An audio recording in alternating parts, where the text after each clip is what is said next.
Om Vakratunda Mahakaya Suryakoti Samaprabha Nirvignam Kurume Deva Sarvakareshu Sarvada Shri Ganeshaya Namaha Om Shri Swaminarayan Namaha Om Shri Hari Krishna Maharajaya Namaha Om Shri Ghansham Maharajaya Namaha Om Gunatita Vaksharam Brahma Bhagavan Purushottamah Jano Janandidam Satyam Uchate Bhava Bandhanat Om Shri Sadgurubhyo Namaha. Welcome to SwaminarayanSpirituality.com. This is Sachin. I want to offer my prostrations to all the great sages, past, present, future, and to the Supreme Lord residing in the heart of all beings. With that prarthana, we are continuing our exploration of Shri Vachanamrut, and along those lines, to continue from last time, we are considering the language of Maharaj, the words of Maharaj, Shriji Maharaj, when akhanda vritti, when the continuous meditative and a great absorption in the Swarup of Paramatma, in the form of Paramatma occurs.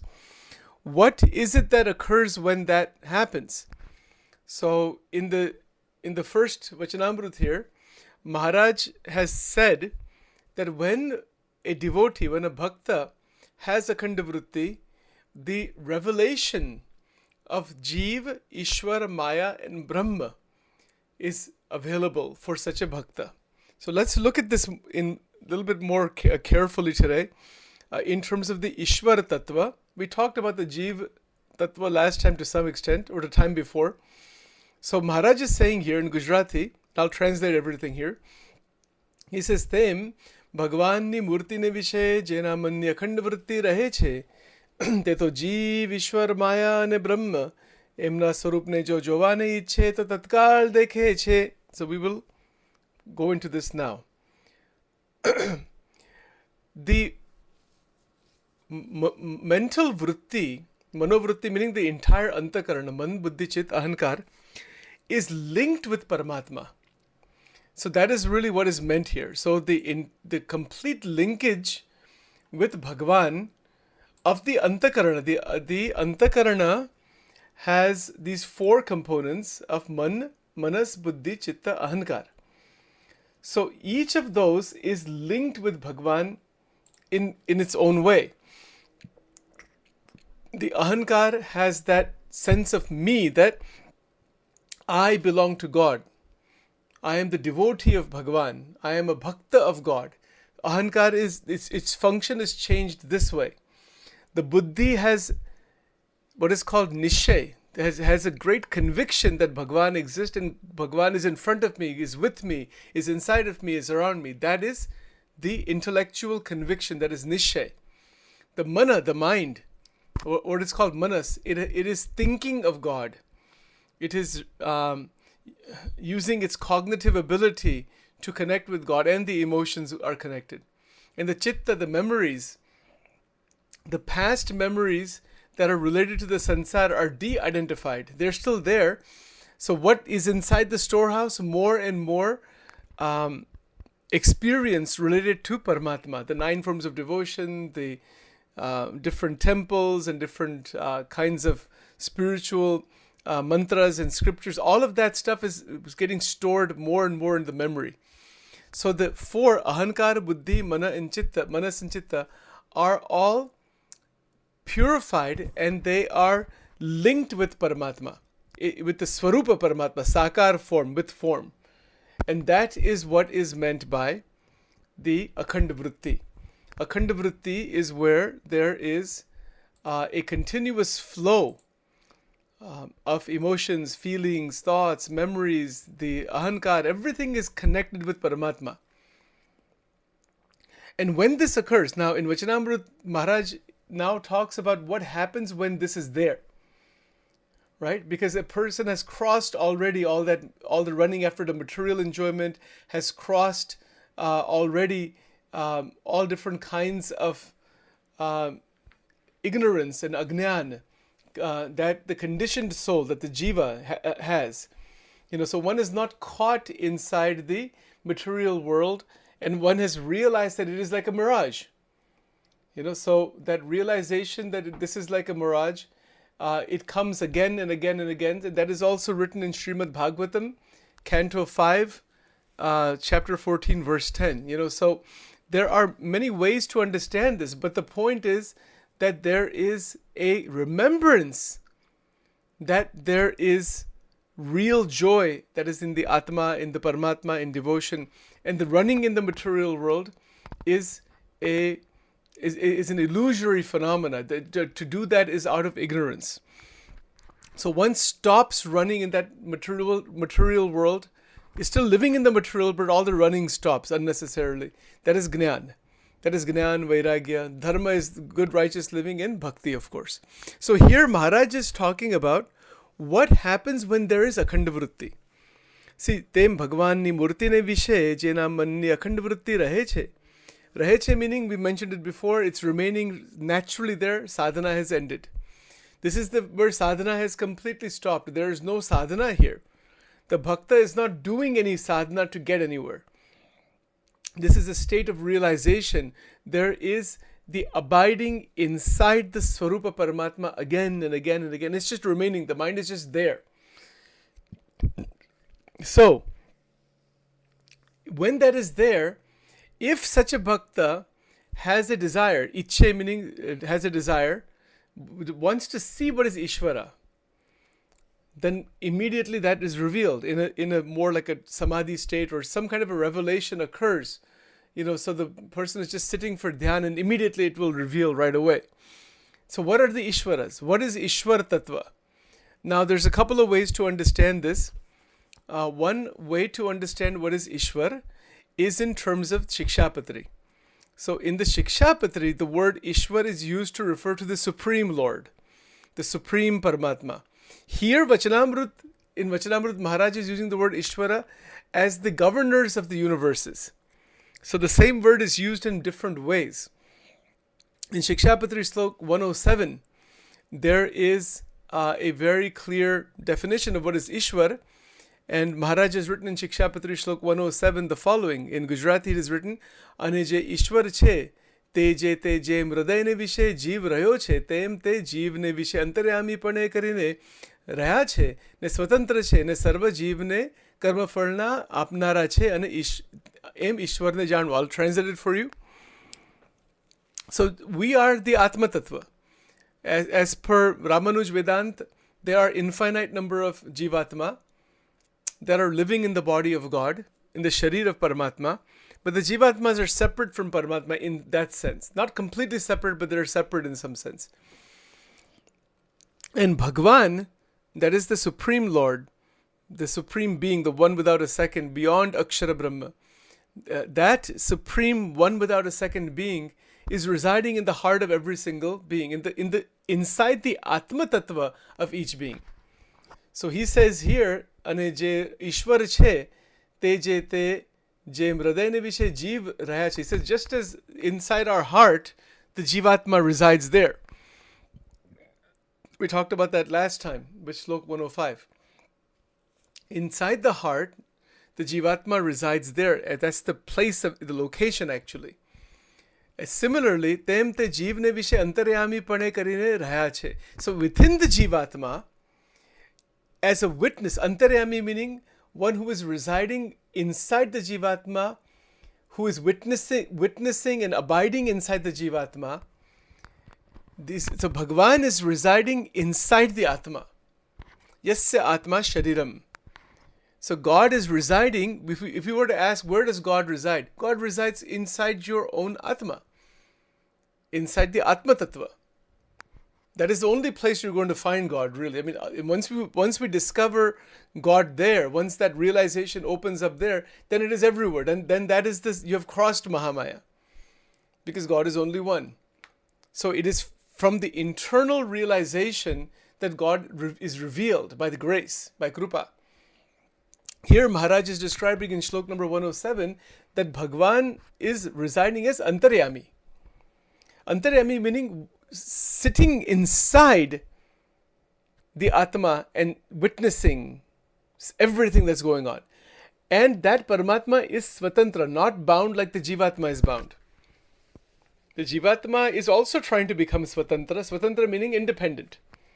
So when Maharaj is using the word here, Swatantra, he's saying that Bhagwan is Swatantra. That means not Paratantra. There are two words here, Paratantra, Swatantra. Paratantra means dependent on the qualities of Maya and bound by the conditioning of Maya. That is called Paratantra. And the word Swatantra means independent. Independently doing everything, independently existing, not under the influence of Mahamaya, in which we understand very well. We are, those of us that are in the conditioned state are running based on their old programming, running based on Sattvagun, Rajogun, Tamogun, the egos, and all those things are there, the doshas and all that. What is that? That is Paratantra. One becomes lost and inside the force of Maya. The Kam Vasna, Krodh, Lobh, so many things are there. The person gets trapped inside and is overrun by the three gunas of Maya and cannot get out of it by any effort, really. I mean, there is no effort that can actually take one there. It is the Bhagwan that is residing in the Atma has to remove that Maya. That's the only way that that Atma Tattva realizes itself. So anyway, that we talked about before. We'll talk more about that later. But here Maharaj is describing what is Ishwar Tattva. Ishwar Tattva is Swatantra. Ishwar meaning Parameshwar, Paramatma, the Supreme Paramatma. That's what he's referring to here. Is Swatantra. Ne sarva jivne karma phalna apna rashi. That means that infinite number of jivatma are there in the plants and in the animals and inside us and everywhere. What does Bhagwan do? And I talked about this in the morning satsang last several days back, and we've talked about it before probably also, that there is karma phal pradata. Bhagwan kya hai? We perform karma of different kinds, satvik, rajsik, tamsik. We perform karmas of these kinds. That karma generates a fruit. Even all sadhana generates a fruit. We've talked about that in the morning satsang. All sadhana generates a fruit. So that giver of the fruit of our action, all actions, satvik, rajsik, tamsik, as well as sadhana related actions, there is a fruit generated. So that fruit that is generated is given by the Bhagwan, that is Ishvara, sitting inside the Atma, residing inside the Atma Tattva. It is a different dimension. We're not aware of that. It's because we're within the three avasthas of Jagra, Swapna, Shushupti.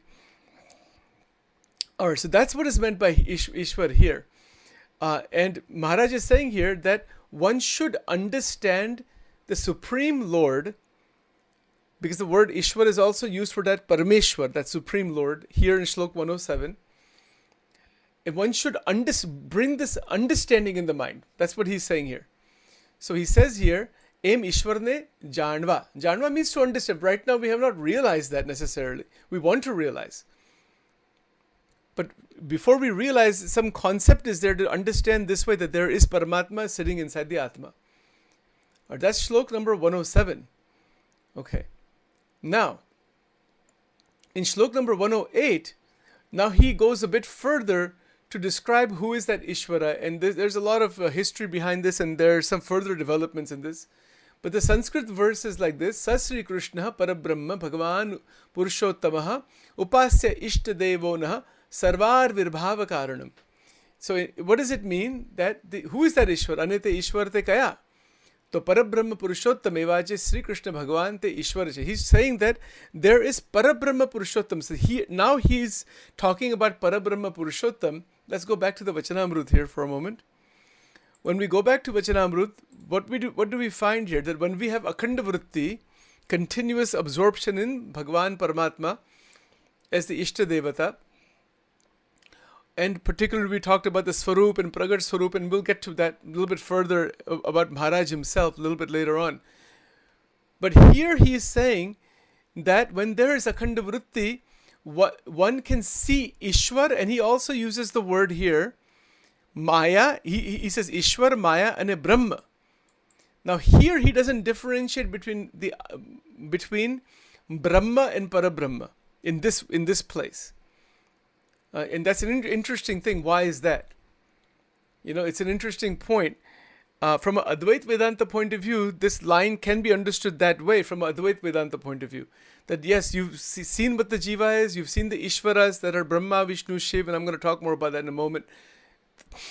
all the way up to the Mool Prakriti, Mool Purush. You've seen all the governors of the universes. You've seen those are primarily what is discussed in Sanatana Dharma. So those governors of the universes are Ishwaras. They're called Ishwar Koti. Even Ramakrishna Paramahansa has talked about that. He's exactly used that word also, Ishwar Koti. Right? So Maharaj is saying here that yes, you can see all the Ishwaras. You can see all the Devatas in the 14 lokas also. And just to be clear about what we're talking about, what are the 14 lokas? Okay, so they are, okay, so where are we? We are actually in the, we are in the Mrityu Lok, or what is called Bhulok. So above Mrityu Lok, there are 6 lokas. You see, and they are Bhuvar Lok, Swarga Lok, Mahar Lok, Jan Lok, Tap Lok, and Satya Lok. These are all in the Brahmand. Each Brahmand has 14 lokas. Below us, this is the Patal region, and that is Bhulok, that is Vital Lok, Sutal Lok, Talatal Lok, Mahatal Lok, Rasatal Lok, and Patal Lok. Okay, so these lokas are all within the Brahmand. Brahmand means what? What is the word, by the way, what does the word Brahmand mean? Brahma and Anda means egg. So it is an evolute. The 14 lokas have come out through the power of Maya, has been created out of the Brahma Shakti. That is called Brahmand. So when Maharaj is using this expression in Vachanamrut, where he is saying that you can see the Ishwaras, that means you can see all the Brahmand, and even beyond the Brahmand, the actual Brahma, Vishnu, and Shiva. Brahma, Vishnu, and Shiva can come in our perception, in our realization, not perception through these eyes, but it is a divine vision granted through Akhanda Vritti because of the insistence on Akhanda Vritti. That anugraha, that very, very special krupa is given by Paramatma on the devotee, towards the devotee, because the devotee's wish, if the devotee wishes, the ichha, if the wish is there, Maharaj is saying, if you want to see Brahma, Vishnu, Shiv, you will see Brahma, Vishnu, Shiv instantly, without the factor of time. That's what this word, tatkal, we talked about it before. Tatkal dekhe. Dekhe meaning what sees, but not through the eyes. I mean, there could be experiences like through open eye meditation, yes. But this is very, very profound stage. I mean, you're just sitting with your, maybe you're sitting with the Murti of Bhagavan or with your gurus and all that, and you're just sitting and you have Akhanda Vritti. Akhanda Vritti siddha ho gayi hai, Bhagwan ki krupa se. Guru Krupa or Bhagwan ki Krupa se Akhanda Vritti siddha ho gayi. So if the bhakta desires, the bhakta may not desire this actually. Pure bhakta doesn't want to see any of these things actually. But sometimes an ichha can come. Oh, I just want to see Brahma, Vishnu, Shiv. So they can be revealed. Even if you don't want to see, they may appear in front of you anyway. Right? So when Maharaj is saying that tatkal, without the factor of time, one will see who is Brahmaji, who is Vishnuji, who is Shivji. And Brahma, Vishnu, Shiv, now the way this is all described, the Ishwaras have gradation all the way up to Mool Purush and Mool Prakriti. In different scriptures in Sanatana Dharma, this is described in different ways at different times. Every sampradaya, every tradition has its own way of describing this basic truth. So, outside the 14 lokas, then you wind up into the divine abodes. Those are Divya Dham. So, Brahmaji is in Satyalok. That is the topmost loka in the 14 lokas. And Brahmaji has life of 100 years. When the 100 years are finished, the Brahma, the Atma Tattva that is inside Brahma will become another Ishvara, or it could go some other place like that. that's another extensive subject. What happens to that? That's even a more advanced subject to understand what exactly happens to the Ishvaras. But we'll get to that later on. That's discussed in Vachanamrut in various places also. When we get there, whenever we get there, we can talk about that, because it would take, quite a bit of time to even begin to touch that subject. But the point is that the Brahmaji is also having a body. And remember, the word Brahma is different from the word Brahman. So here the word, Maharaj is using the word Brahma, that is referring to Brahman, that is not Brahma. Brahma is one of the Ishvaras. So the Ishvaras actually begin with Brahma. Then you have Brahma, Vishnu and Shiva. So creator, sustainer, destroyer, each Brahman has these governors. But we cannot imagine even what they are. They are way beyond. It's only in Samadhi can you see them. Right? When the yogi, the bhakta reaches that stage that they are able to perceive, when the this sansar is out of the mind. It's there, but the bhakta has nothing to do with the sansar. He's living in the sansar, is working, whatever is doing to sustain life, but then all the free time is spent in devotion, in bhajan bhakti, for the purpose of akhanda vritti. And then even the grahasthas can have akhanda vritti, tyagis can have akhanda vritti, single individuals can have, children can have, old people can have, anybody can have. You can reach that, yes. But that means vairagya, jnana, dharma, all these qualities have to be in 100% force, which is really what the whole Vachanamrut is all about, which we will get to as we move along. It's about realizing this thing. This is the ultimate realization. So Maharaj is describing what can happen here. If you have the sankalpa, the Ishvara is revealed now. This is interesting. Brahmaji's Satya Lok, that entire lok is revealed to the individual. Bhagwan Lakshminarayan, the Vaikuntha Loka, is revealed actually. It's not some imaginary thing or something like that. No. It is a transcendental realization where, as the chakras open, as the awareness opens, all these different lokas are revealed. So that's what he's saying here, that the Ishvaras, one can see the Ishvar Tattva.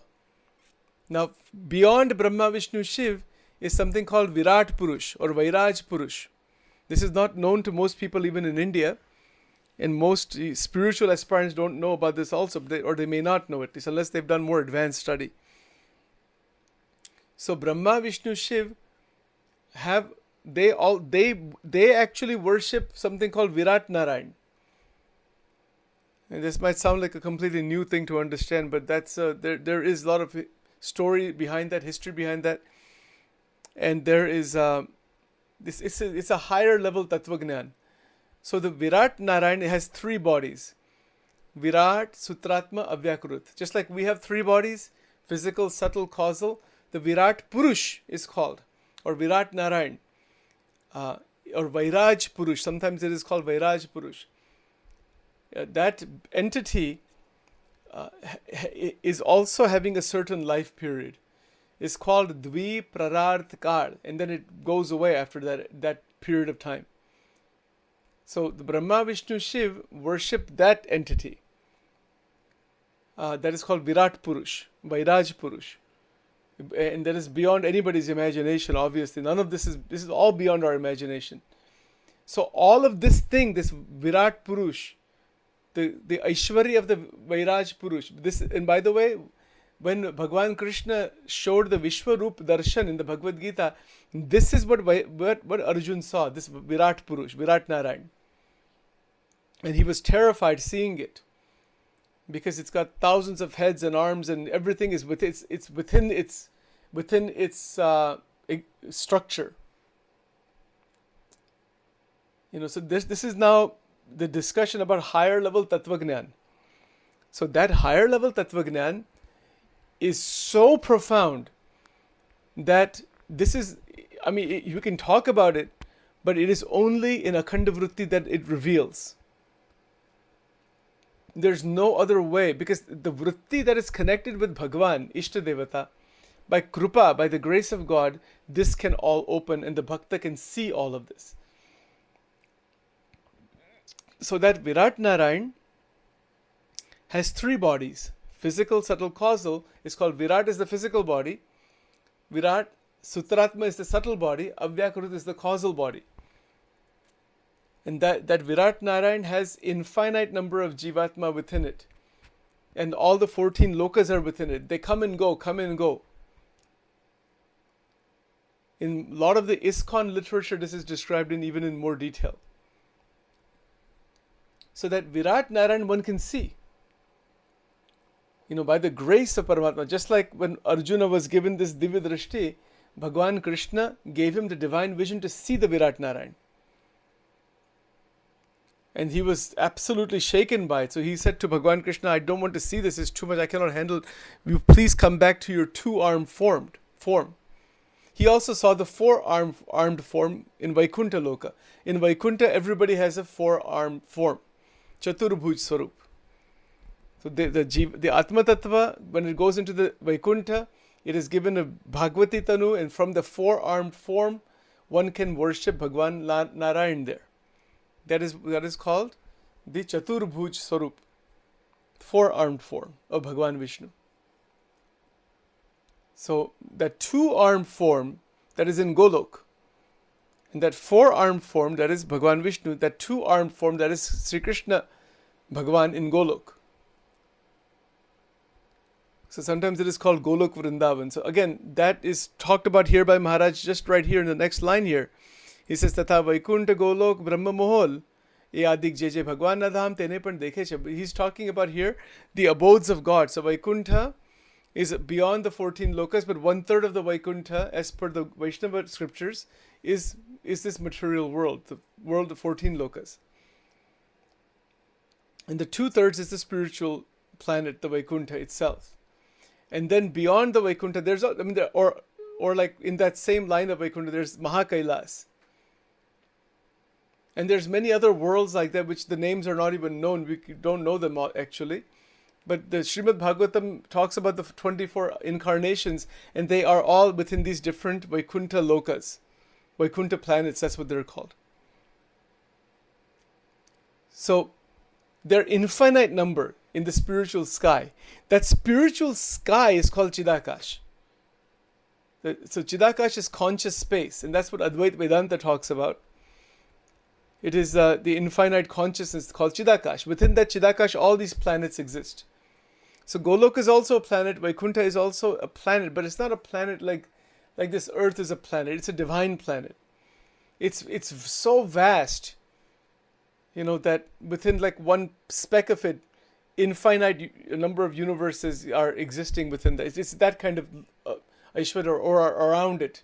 In Vedaras, Bhagavan Swaminarayan Sriji Maharaj, he said also about Golok, that around Golok there are these, millions of pockets of Brahmand, kotan koti Brahmand, Golok ni aju baju che.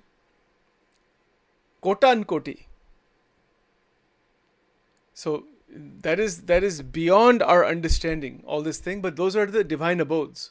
Ye Bhagwan ke dham hai. It's not like, we're taking a spaceship from here and going to the planet Jupiter, or going to the center of the galaxy, or going to some other galaxy. That is not like, that is too small. That's all too petty, actually, compared to any of this. That is just in the physical, that's all part of the material realm only. One cannot even cross the material space. How are you? You cannot take a spaceship and go beyond space. But through internal sadhana and akhanda vritti, one can cross the dimension of space. That is written in Ganana Pratham 47. We'll talk about it later on. So one can cross the dimension of this bhautik akash, that is this material space that has come out of tamogun actually, and cross into chidakash. So in samadhi, one can go into chidakash, and it is within that chidakash, which is the nirakar form of akshara brahma. Within that Chidakash, all these planets exist. This Vaikuntha and Goloko and everything. That's what Maharaj is saying. That Brahma Mohol, what is Brahma Mohol? That is where the liberated souls in Akshardham exist. So Akshardham has three things. That is Bhagwan Purushottam. That is the Paratpar Paramatma. It has Mool Akshar. The Akshar has two forms. That we'll get to Pratham number 21. That talks about that. So the second form is the Nirakara form. The first one form is with it's a form actually. It's a divine form, Satchidananda Vigraha. And the other is a Nirakara form. So that Nirakara form is Chidakash. It is called, so it's within that Brahma Mohol. So actually within Chidakash, infinite Brahmand exists. All the infinite number of Brahmand exists within Chidakash. And in the Brahma Mohol, that same Akshara Brahma is also called Brahma Mohol, where Mohol means palace or like place. It's not really palace, but it's like place of residence. It's called Brahma Dham.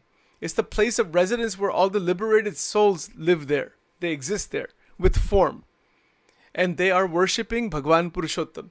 They are just seeing the Murti of Paramatma, nothing else. So there's another dham like that called Shwet Dweep. So Shwet Dweep is wo dham hai Vasudev Narayan ka dham hai. So Golok is Sri Krishna Bhagwan ka dham hai. Then Vaikuntha is Bhagwan Vishnu, Lakshmi Narayan Dev ka dham hai. Mahakailas is Bhagwan Shankar and Mahashakti. Bhagwan Shankar in terms of the dham itself, that is Mahakailas. So and then there is Shwet Dweep. In Shwet Dweep there are Niranna Muktas. But to understand that we have to go to Vivek Chudamani. What is Niranna Mukta? And in Vivek Chudamani there are something called 6 Urmis. Shadurmi Arahit. That's why Vivek Chudamani and all the other scriptures are a foundation to even begin to understand Vachanamrut. It's too far advanced, as I said before. It is super, super, super advanced. Advanced in the sense it's a type of conglomeration of thousands of scriptures that are all embedded within, because it is coming from the direct realization of Sajanand Swami. So Shwet Dweep, but just talk about it, and we'll go into it in when we cover cover the dham in the different abodes in more detail later on. But right now we're just talking about Akhanda Vritti. What happens when there's Akhanda Vritti? So all these abodes, that's what Maharaj is saying. He's saying Vaikuntha, Golok, Brahma Mol, Adik. Adik means etc. All of them. Shwet Dweep is there. Badrik Ashram is there also. Badrik Ashram is there in the Himalaya. But that Badrik Ashram that is in the Himalaya, that is where Nar, Narayan, Rishi exist. Nar Rishi, Narayan Rishi. And then they have all the liberated souls in Badrik Ashram. So these are all different abodes. And so in Badrik Ashram, there is a tapasharya. They're all doing tapasharya. And in that Badrik Ashram, there is Nar Rishi, Narayan Rishi, which are actually Bhagwan Krishna as an incarnation, and Arjun. So Arjun was Nar Rishi in the Badrik Ashram, but it came in the form of Arjun. And Bhagwan Sri Krishna is Narayan Rishi in terms of the avatar in the Badrik Ashram. So Nar Rishi and Narayan Rishi. Narayan is the Swarup of Paramatma in the Badrik Ashram. And Nar is the Uttam Bhakta. In each dham, there is Bhagwan or unke Uttam Bhakta hai. Uttam Bhakta means the highest devotee. In Golok, it is Sri Radharani. In Vaikuntha, it is Sri Lakshmi Ji. In Brahmalok, with Brahmaji, it is Devi Saraswati. In Indralok, it is Indrani. Kamdev ki bhi Uttam Bhakta, that is Rati. So all the evolutes, all the way through. In Badrik Ashram, it is Bhagwan Narayan is the Swarupa Paramatma. Uttam Bhakta is Nar. So Nar, Narayan, these are rishis actually. And that dham, it is a dham that is not really in the 14 lokas. In some sense, we can say it is in the Himalaya, but that is an access point really. The Badrik Ashram that is there in the Himalaya is an access point into that Badrik Ashram that is outside the 14 lokas. The Kailas that is there in the Himalaya, there is the presence of Shiva there in this in terms of just this material world, but it is an access point into the Mahakailas outside the 14 lokas. Then there is Kashi here also. In this world, it is an access point to the Mahakailas. There's a whole Vachanamrut on this Kashi in Vrindavan ka Vachanamrut. It's a different subject a little bit. I won't go into that about pralays and all that. It's one of those more advanced subjects. So Vrindavan here in this world is the same, but it's here in terms of the manifestation in this world. But this Vrindavan is also an access point into the Vrindavan inside the Golok Dham, the transcendental abode of God. Similarly, Brahma Mohol. Brahma Mohol meaning these are the Akshara Mukta. The Akshara Mukta kaun hai, kya hai? So these access points are based on Upasana. So they have become one with Akshar and worship Parabrahma Paramatma. So that is the oneness with Akshara Brahma. You have all of Advaita Vedanta in that. But it's beyond Advaita Vedanta also, as per Swaminarayan Tattvagnan. It is the oneness with the Sakar form of Akshara Brahma. That oneness with the Sakar form of Akshara Brahma, the Jivatma released from this physical form becomes a Mukta, becomes a liberated being inside the Akshara Dham. Inside the Akshara Dham, Dham means the Dhami is there. Dhami meaning the Bhagwan Purushottam is there. That same Bhagwan Purushottam, Paramatma, is described as a 14-year-old Swarup, Satchidananda Swarup. It's called Kishore Murti. It's not male or female. It is Satchidananda Vigraha, but it looks like a 14-year-old Swarup.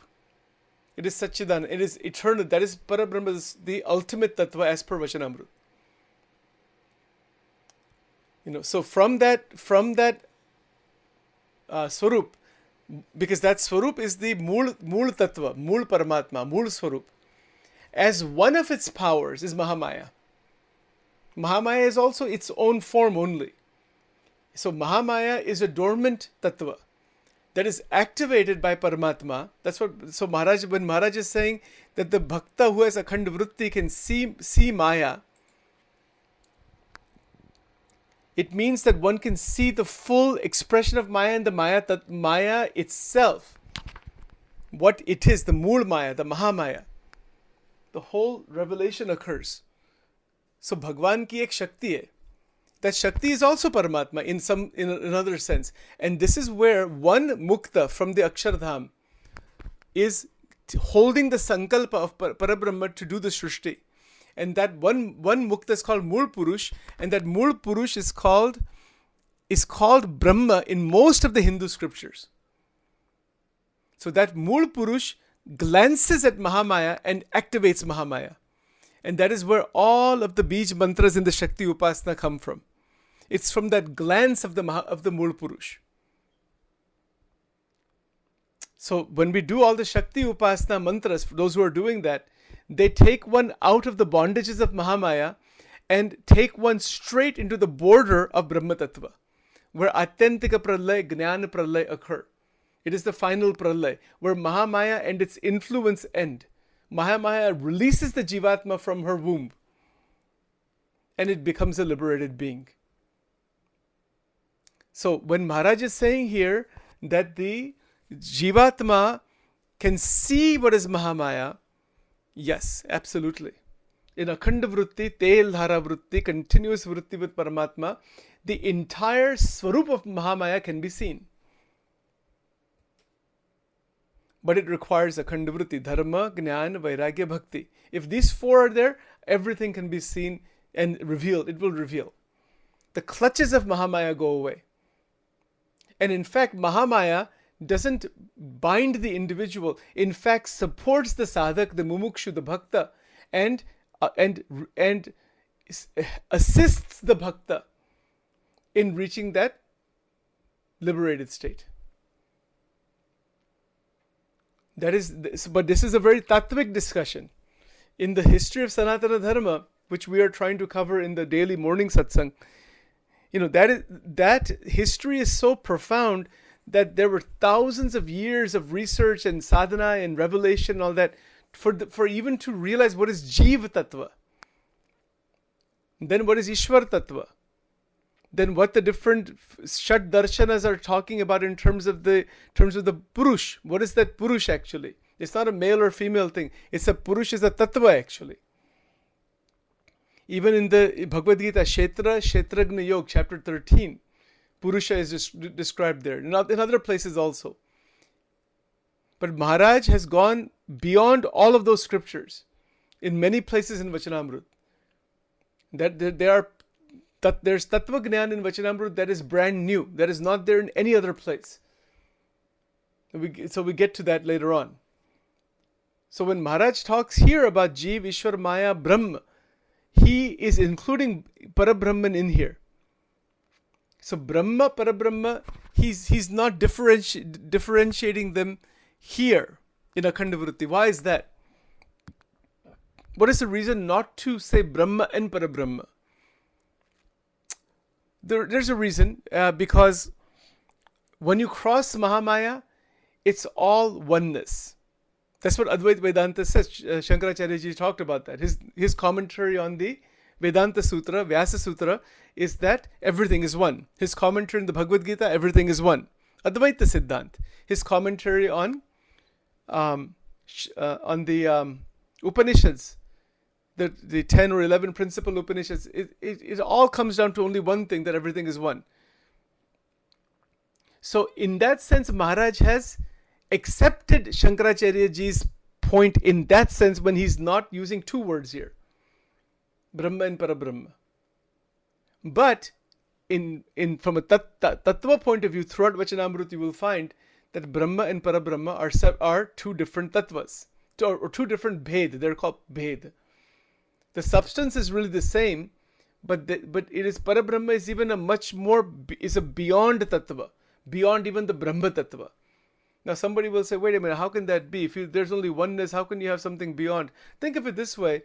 If we have our sun here, right, in this world, we can see the sun. But according to astrophysics, there are suns that are 1,000 times greater than our sun.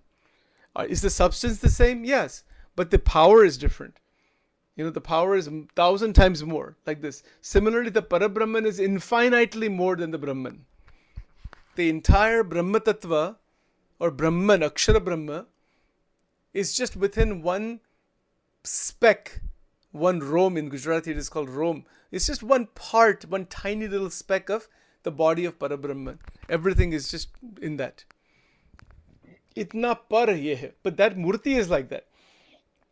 That 14-year-old, again, we're using that word 14 from our point of view. We cannot really say it really exactly like that. But that Parabrahma Tattva is a Kishore Murti. It is eternally existing. And the muktas that are seeing that murti, as per many places in Vachanamrut and other scriptures also, when they're seeing that when they see any part of that murti, they become incapable of seeing any other part. That is how much intense bliss and joy and Aishwarya, it's like it's new, continuously new, beyond time. In Golok also it is like that. But the Golok has divine Divya Vishayas. Now that's a more interesting subject. Where is exactly Golok? What is exactly the meaning of that? And what is its actual location? That I will cover that a little bit later on sometime. I don't want to go into that because that's a very long discussion. And then, of course, the controversies in the Swaminarayan Sampradaya about Golok, about Sri Krishna Bhagavan, and about Maharaj, and about the different abodes. There has been substantial controversy about this. And then we have to go into other scriptures like Gopalan Samanivato, Samanivato, Vedras. We have to go into the Vaishnava scriptures. It is a very, very, very big subject. Massive. We could spend billion lives on it and we still not be able to touch the surface of that. That's how massive that subject is. That Tattvagnan. But rather than trying to explain it in that way, It is experiential. Maharaj is talking about the experience. He's not talking about just intellectual explanations. There are thousands of talks on this by different sages in all different sampradayas in their own way, and still nobody can get to the end of any of that thing. It's too far beyond. We have some indication what it is, but the words ultimately cannot reach there. Nonetheless, we are using words to give us the impetus, the inclination for akhanda vritti. So in just in one word, when Maharaj uses the word golok here, you know, I mean, this is just one paragraph, but when he's using this word golok, that already has the known 1,000 plus scriptures of the Vaishnavas. That's already assumed that you have realized that. Or you will realize that, you will see that in akhanda vritti. And Brahmamol and all the other abodes, everything is possible to see. Now, today, really what I wanted to talk about was just the Ishwaras, but I kind of covered the range of some of this today. The Ishwaras are Sarvagna. So Brahma, Vishnu, Shiv, that is most of Upasana and Sanatana Dharmas is of Brahma, Vishnu, Shiv. Mostly Vishnuji and Shankar Bhagwan, and then the different goddess forms. That Upasana is Ishwar unki Upasana. We are Jeev Tattva constitutionally in terms of position. You know, can we move into a Ishwar Tattva? Yes, it's possible. It is possible. If you want to know how the universe works, if you want to know how exactly all this, you know, if you're deeply into theoretical physics and you really are intensely curious about how the universes are created and sustained and destroyed, then one may be given that post of a Brahmaji or a Shivji or a Vishnuji. And you will know that. You will be able to see that exactly what it is. You know, so that's a hard thing for people to realize. Is it possible you can become a Brahma? Yes, absolutely. In fact, I've heard various sages over the years talk about this, that this Jivatma has already become Brahma so many times and has still rolling around inside the 14 lokas. It's really very interesting. Now that doesn't mean we're just saying, oh, Brahmaji is nothing like, no, we should never say that. We are nothing compared to all the Ishwaras. One has to be careful in understanding this Tattva Gnan. One should never have any sense that we are something or that they are nothing or something like that. No, that shouldn't be the case. You know, they are infinitely beyond us, but they are still underneath Mahamaya. And Mahamaya gives, the power of Mahamaya is infinite, which is just a glance from the Mool Purush, which is that glance, that energy that is there, that is activating the Mahamaya, that is coming from just one minor, tiniest sankalpa of that supreme Paramatma, beyond Akshara Brahma. This is Swaminarayan Tattvagnan. So, whatever it may be, this is all transcendental phenomena. It's realization. Maharaj is saying you have to realize. And when one is diving into the realization, the biggest obstacle is this causal body, Sukshma Sharir. Once we come out of that, all of this is available for us. Then there is, Shriji Maharaj said, Akhanda Alaukik Panu Varte in Gujarati. Akhand means continuously you are in that, you are getting divine experiences that are beyond the material world. You're living in the world, but you are, some part of your consciousness is getting those continuous alaukik. Alaukik means beyond the lok, this lok, this particular mrityu lok. That is revealed again and again. There's a lot of prasangas of this in Swaminarayan Sampradaya. So there's a great devotee, Parvat Bhai. He was a householder devotee from Ramanand Swami's time, and who was a great devotee of Maharaj. And he was having this akhanda vritti. He was a grahastha, but he had this akhanda vritti. So one time, while he was doing his farming, he's a farmer, just a thought came. What is that Narsimha avatar like? And just from that thought, in front of him came all the 24 avatars. his sankalpa was just a minor, just a fleeting thought. You know how we think sometimes, what is this like or what is that like? So he just thought, what is a Narsimha avatar like? And the 24 incarnations were revealed to him. And not only that, he could see them all the time. They were running after him, in fact.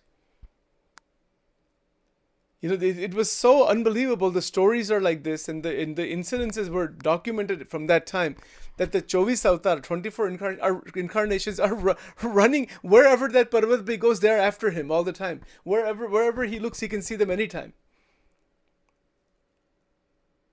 This is अखंड वृत्ति. ये अलौकिक बात है, पारलौकिक बात है. This is very, very Divya बात, दिव्याति दिव्यम, अति दिव्य. ऐसी बात है. Where is the issue of kam, krodh, lobh, and all the foolish things that are going on in this world? This world has zero consequence for such a person. Has already mastered the Gita, has complete equanimity, complete self-mastery, siddha dasha. Everything is in this. And in that state, what happens? Then the bhakta still lives in this world, but is not in this world. Bhakta is in the world. Such a mukta, it's called a jivan mukta, or videhi mukta also, is living in this world, but is not touched by anything in this world. Living in this world, and Bhagwan ki ichha se, enough food, water, clothing, shelter, whatever is needed for akhanda vritti is available. Everything else is basically taken away. It's not of no consequence.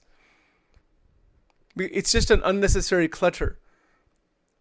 And Paramatma changes the situations in life for such a devotee to reach this stage. And that happens in many ways. If somebody really wants this, yes, Bhagwan himself, by krupa, by grace, will change the situations and circumstances and place the devotee in such a situation and such an opportunity to do this. That is a guarantee. That is in the hands of the Supreme Being. Nobody can do anything against that. That is the power of Paramatma. So if somebody is intent on this, even Gunatitanand Swami mentioned in his vatos, in his talks, he says if somebody sits for akhanda vritti and is intent upon that, Gunatitanand Swami said that Bhagwan himself will take care of everything. That is the intense power behind this. All the right situations, because the bhakta doesn't want anything. And when the bhakta doesn't want anything, the bhakta is taken care of in some way or other in this sansar, in a way that akhanda vritti remains. That is the most interesting thing. And we can talk more about how that happens. But it happens. Things change in such a way so that the bhakta is given the opportunity to establish himself or herself in akhanda vritti. If the bhakta wants only that.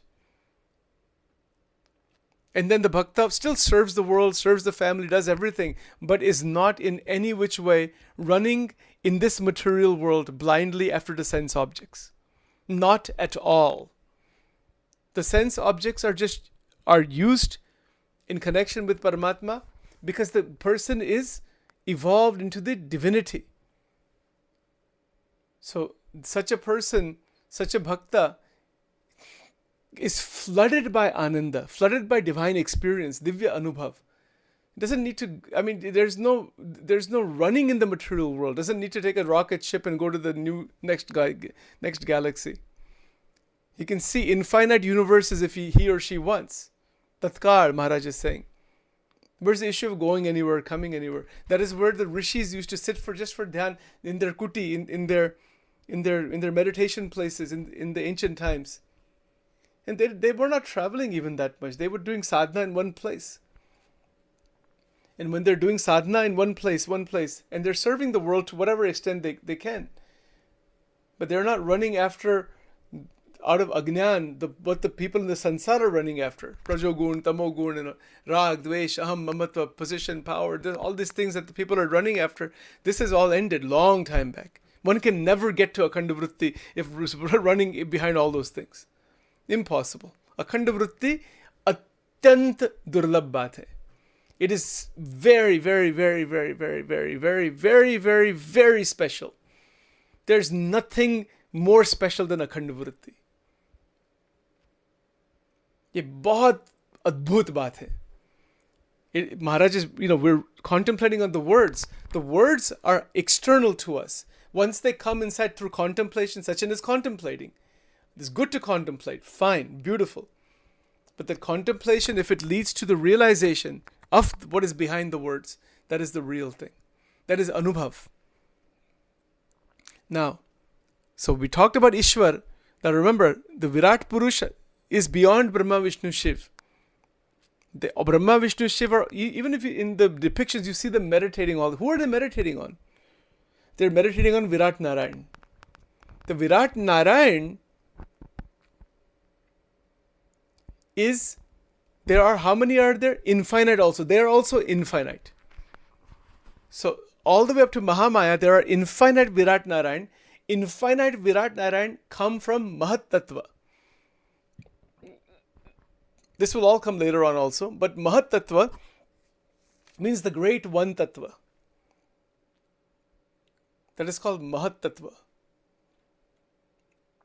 And that Mahat Tattva, once you cross Mahat Tattva, Mahat Tattva, as far as I understand, that's where Vaikuntha planets are there. They're right in that area.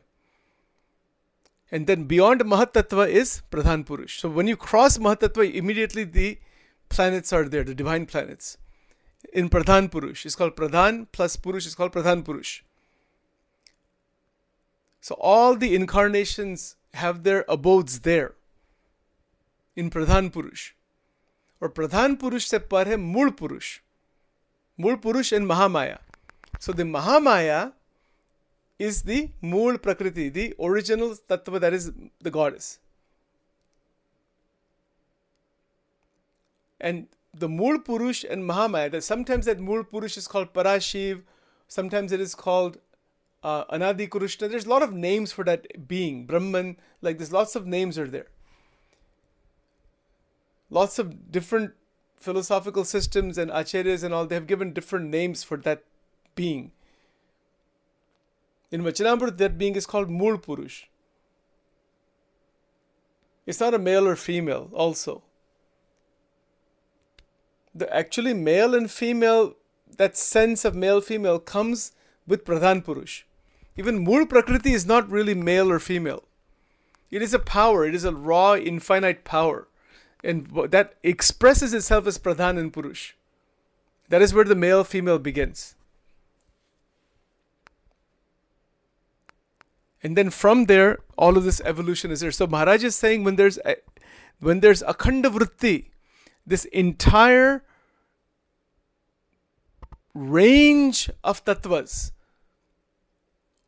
from where we are in Prithvi Lok to the 14 lokas, to the Brahma Lok, to the Vaikuntha Lok, to the Virat Purush, to the Mahat Tattva, to the Mool Purush, Mahamaya, all this thing, and the Akshara Brahma, the Nirakara Akshara Brahma that Shankaracharya ji talks about, the Sakara Brahma, Sakar Akshara Brahma that Maharaj is talking about, the Aksharatit Paramatma that Gita is talking about, as well as Maharaj, all this thing is a reveal to the Bhakta.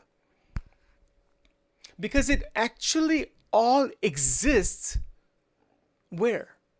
Externally, it seems like it's all out there. Yes, there is it's called Bahya Drishti. It is in some sense out there.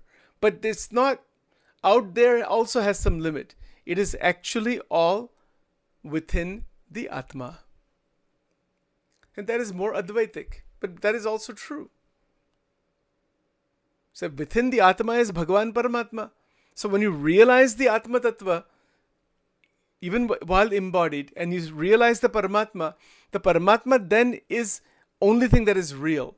Everything else comes and goes. And Bhagavan, because of the revelation, is using the mind, the body, the senses of the Bhakta in this world for the benefit of this world. So there are great levels here in terms of realization.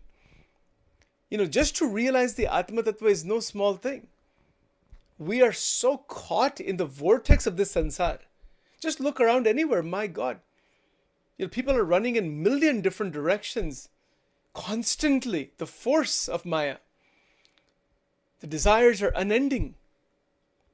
But when desires come to a single point of prasannata, bhagvat prasannata. Wow.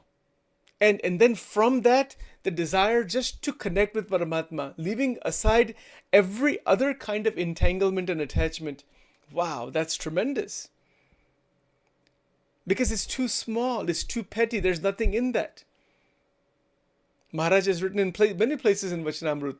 He said, just like we have forgotten our past relatives from past lives because of ajnan, because of the force of Maya that makes us forget all the past lives.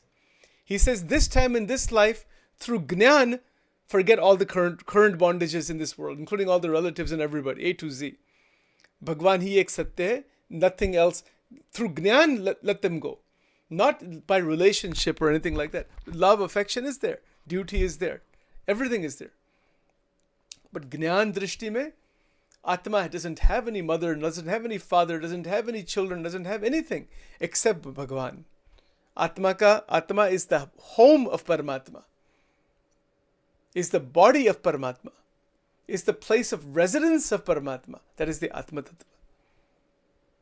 And when we recognize ourselves in that way, there is naturally all saintliness, naturally flooding of love, like the great rishis. We see Raman Maharishi, we see Ramakrishna Paramans, we see Paramans Yoganand, we see great gurus that have come, Premanand Swami, Muktanand Swami, Gunatitanand Swami, we see Bhagwan Krishna, we see Uddhavji, we see Mirabai, we see all the whole lineage of all of these beautiful sages, wonderful sages. They considered the whole world as theirs. That's just a natural thing. It's so sahaj, natural. So every bondage is gone. Every boundary is gone. Duty remains. And while performing the duty, the right relationship is their Vyavarik state. You know, in Advaita Vedanta, there is this beautiful description, actually, of the different types of interaction that exist. And Vyavarik interactions where, yes, it is the Brahman only, of course. But remember, it is Brahman within the realm of, it is Brahman that exists in terms of the influence of Maya. Not that the Brahman is influenced by Maya, but we are within the realm of Maya, so we have a Vyavarik, a transactional reality. You know, so that transactional reality is actually described in several ways. I'm going to show you a diagram here. I finally got some of these diagrams online here. It's very, very nice. So we were able to make some of these and kind of reference some of them properly. Let me see if I can put the slide up here. So there's 3 degrees of reality, 3 theories of creation. You know, so it is called Paramarthika Satya, then Pratibhashika Satya, and there is the Vyavaharika Satya. And then there is the yes. So what do these 3 mean? In terms of the Akshara Brahma, beyond, as soon as you cross Prakriti, you are having Paramarthika Satya. You know, so Akshara Brahma, as soon as you cross Mahamaya, that is Paramarthika Satya. There's no creation there. That is why Maharaj is using the word Brahman in Garuda Pratham 1. There is no evolution there, no creation there. So that is called Ajativad. There's no creation. So it's actually, so the whole theory there in terms of Vedanta is called Traya Shrishtivad. 3 theories of creation, and there's 3 Satya, there's 3 degrees of reality. And this is translated correctly. It is 3 degrees of reality. Reality is only one, but there's degrees of reality. So the Paramarthika Satya is what is meant by Brahman in Vachanamrut Garuda Pratham 1. And by the way, the great Gunatit saints, Gunatit Satpurush that are present here, Gunatit beings, they are beyond the 3 gunas of Maya. They are living constantly in the Paramarthika Satya. That is the Akshara Brahma state, Brahma Bhutaha Prasannatma. They are living constantly in that. And that reality is open to them. But so Vachanamrut is going to talk about how that happens. How does Akhanda Vritti happen? Is going to describe that thoroughly. Panchvartman and so many things are there that are all part of that. Then there is the pratibhashika satya.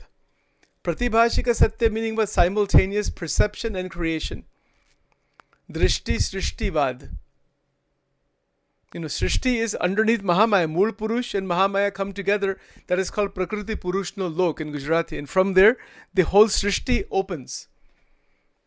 The Srishti is called Drishti Srishtivad. So it is the perception. We can see the creation. It is simultaneous perception and creation. So the Brahman, the power of the Brahman, the dynamic power of Parabrahman, Brahma Parabrahman is the Mool Prakriti. And then that Mool Prakriti becomes dynamic in creation. And then we are having experience that is giving the Jivatma experience, which I've explained in the daily satsangs many times. And from that there is the gradual creation and perception. The gradual creation and so there's like, for example, we have perception in this world. We don't see creation directly that easily. We have beings are born, they die. Like for example, tree is growing, but we don't really see the tree growing that fast. But it's growing. So there's a creation there. There's a death there also. But it's a gradual creation and perception. But in the middle stages of the Ishwaras, that is Drishti Srishtivad. So within that, it is illusory in terms of the Brahman. The Ishwaras are there, but as per Ramanujacharya, they do exist. They're not illusory in that as per Ramanujacharya. As per Shankaracharya, only the Brahman is there, and then the Brahman's power is these Ishwaras, or is manifested through Ishwaras. It's just a different way of putting it, that's all. It's the same thing. I mean, it just depends which angle you're looking at. But from where we are, there is the Vyavarika Satya. So when we think about a scripture like Shikshapatri is showing us how to live in the Vyavar, the rules to follow, the niyams to follow, how to be protected in the sansar. That is what is showing there. So yes, the empirical reality does exist. That is Vyavarika Satya. But while living in the sansar, and if we have akhanda vritti while living in the sansar, that doorway opens into Paramarthika Satya. And that is the key. So in the Paramarthika Satya, ignorance doesn't exist. This is the next diagram here. I was finally able to put some of these together here. So in the Paramarthika Satya, ignorance and liberation, they both are not there. There's no liberation, there's no ignorance. Because that is the concepts of liberation and ignorance are underneath Prakriti. In the absolute reality, beyond Prakriti, there is no concept even of Maya or any such thing. Or of ignorance or bondage or any such thing. So okay, I just saw your message here. So let me stop here and we'll continue this next time. Shri Hari.